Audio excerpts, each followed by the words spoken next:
Today, we're going to talk about exposure basics, aperture, shutter speed, and ISO.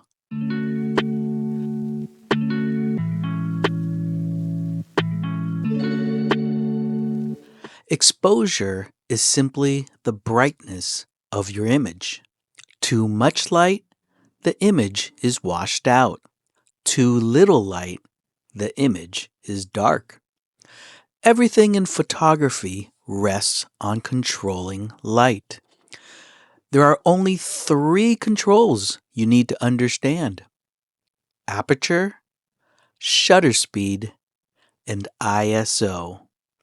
Master these, and the camera stops feeling random and starts working. Section 1. Aperture. Aperture equals light plus depth of field. Aperture is the opening inside your lens. It controls how much light enters the camera. It's measured in f-stops: f1.8, f2.8, f5.6, f8, f11, f16, etc. Smaller numbers mean a larger opening. Larger numbers mean a smaller opening. A wide aperture, like f1.8, lets in more light. A narrow aperture, like f11, lets in less. But aperture does something else. It controls depth of field. Depth of field is how much of your image appears in focus from front to back. Wide aperture is a shallow depth of field. Narrow aperture is a deeper focus across the frame. So, aperture affects light and visual separation. Section 2. Shutter speed equals time. Shutter speed controls how long light hits the sensor. It's measured in fractions of a second: 1/1000th, 1/500, 1/125, 1/60, 1/30, 1 second, and even in multiple seconds: 5 seconds, 10 seconds, 20 seconds. Faster shutter speeds freeze motion. Slower shutter speeds record motion. If your subject is moving, you need a fast shutter. If you want motion blur like flowing water, you use a slower shutter. But shutter speed also affects brightness. The longer the shutter is open, the brighter the image becomes. The shorter the shutter speed reduces light. So, shutter speed controls motion and exposure.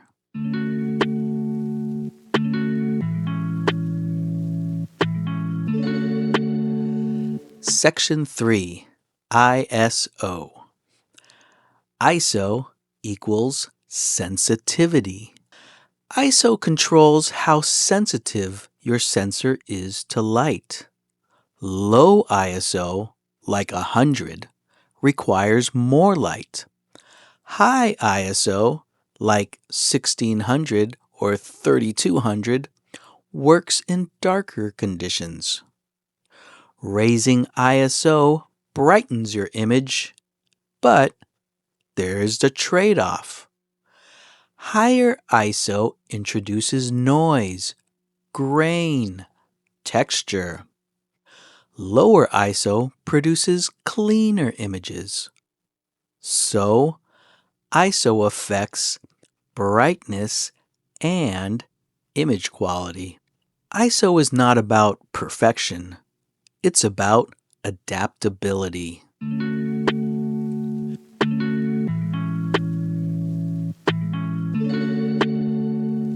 Section 4. How they work together. These three settings are not separate. They work together. If you open your aperture wider, your image gets brighter. To compensate, you may need to increase shutter speed or lower the ISO. If you slow your shutter speed, the image gets brighter because more light enters the sensor. So you may need to close your aperture and make it smaller, or reduce the ISO so it's not as bright. Exposure is a balancing act.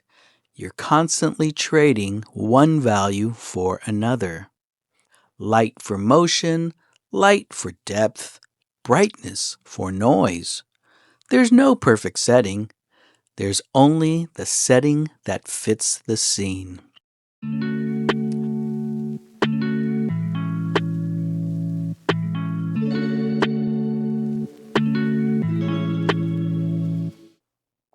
Section 5. Practical scenarios. Portrait example. For a portrait outdoors, you might choose a wide aperture to let more light in, but to limit the focus of depth and get background blur, what we call bokeh. You might use a moderate shutter speed to avoid motion blur. You might also use a low ISO because light is abundant outdoors. Your priority is subject separation. Landscape example. For a landscape at sunset, you might use a small aperture for deep focus to limit the light coming in because the sun's rays are so bright. You might also use a fast shutter speed to capture a moving subject. But remember, the quicker the shutter speed, you'll need a wider aperture to balance the light. If you're on a tripod, you can play with the ISO because the tripod allows you to use longer shutter speeds when necessary. Your priority is clarity across the frame.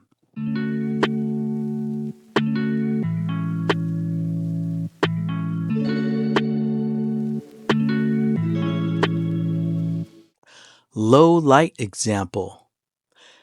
Indoors at night, you may widen aperture to let more light in. Increase ISO because it's dark. Maintain a safe shutter speed so you don't get too much blur from shaking. Your priority is sharpness without excessive blur. Exposure choices depend on context, not rules. Section 6. The quiet shift.